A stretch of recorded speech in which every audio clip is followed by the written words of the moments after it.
Small Change, Money, Mischief, and How to Thrive in the Era of Financial Uncertainty by Dan Ariely, co-authored with Jeff Chrysler, explores human behavior around money in an engaging, witty, and deeply insightful narrative.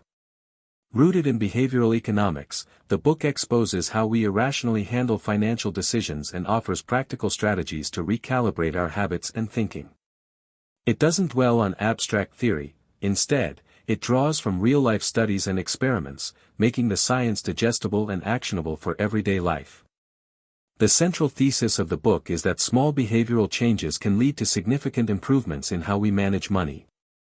Ariely challenges the classical notion of rational financial behavior, arguing that our minds are riddled with cognitive biases that consistently derail our decision-making. Whether it's about saving, spending, budgeting, or investing, he shows that we're often led by emotion, habit, or social influence more than logic. From the very beginning, the authors illustrate how people feel the pain of paying differently depending on context.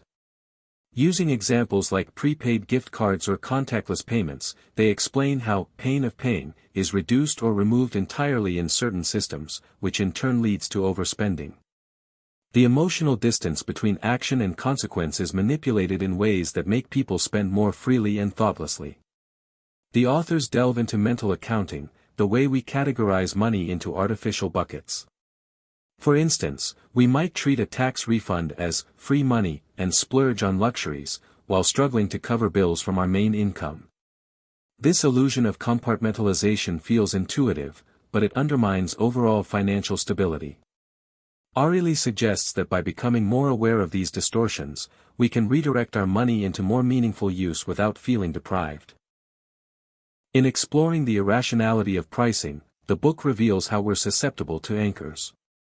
If we see a $1,000 handbag next to a $250 one, the cheaper option feels like a deal, even if it's still overpriced. Similarly, Ariely highlights how subscription services exploit our inertia. We sign up for trials or monthly payments, then forget to cancel them, bleeding money slowly and mindlessly. The antidote, he proposes, is building friction into spending and reducing it in saving. Another fascinating section of the book covers the illusion of control. Many people believe they are better at managing their money than they really are, which leads to overconfidence in budgeting or investing. Ariely warns that this optimism bias can backfire, especially in unpredictable environments. Instead, he encourages creating financial systems that don't rely on willpower or perfect discipline. Automation, default settings, and guardrails help bypass our cognitive limitations. Ariely's storytelling shines when he describes how timing and context affect our decisions. For instance, we're more likely to make impulsive purchases when we're tired or hungry. He suggests harnessing this knowledge not to shame ourselves, but to time important decisions during moments of clarity and control. Knowing our own triggers gives us an edge in curbing impulsivity. The book doesn't just diagnose problems, it offers behaviorally sound solutions. One such example is the concept of pre-commitment. If you want to save more, don't wait to feel like it, set up an automatic transfer the day you get paid. If you want to spend less on restaurants, delete delivery apps before you're tempted.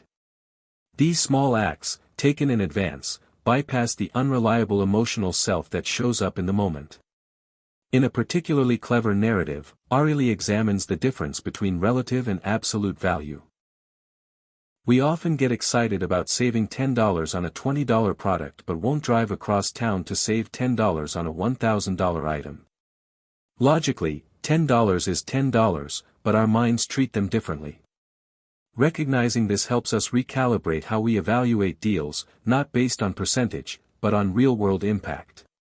Social comparison also plays a prominent role in our financial behavior.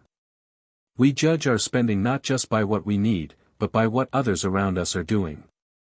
Ariely talks about lifestyle inflation and how people end up in debt trying to keep up with peers. The solution isn't to cut off from society but to consciously redefine success and satisfaction based on personal values, not external expectations.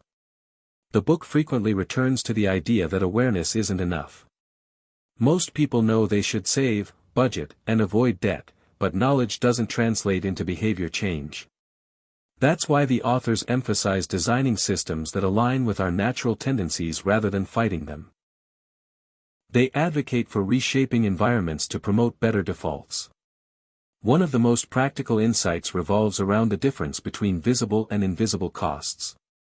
Credit card debt, for example, often hides true financial pain.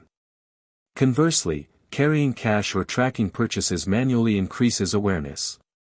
Ariely suggests small changes, like reviewing your expenses weekly, can transform your financial mindset and encourage accountability. The book also critiques traditional financial advice for being too abstract or idealistic. Telling people to spend less than you earn or save 10% of your income sounds logical, but it ignores the behavioral traps people fall into. Ariely proposes that behavioral economics fills the gap by addressing why we don't do what we know is right, and what to do about it.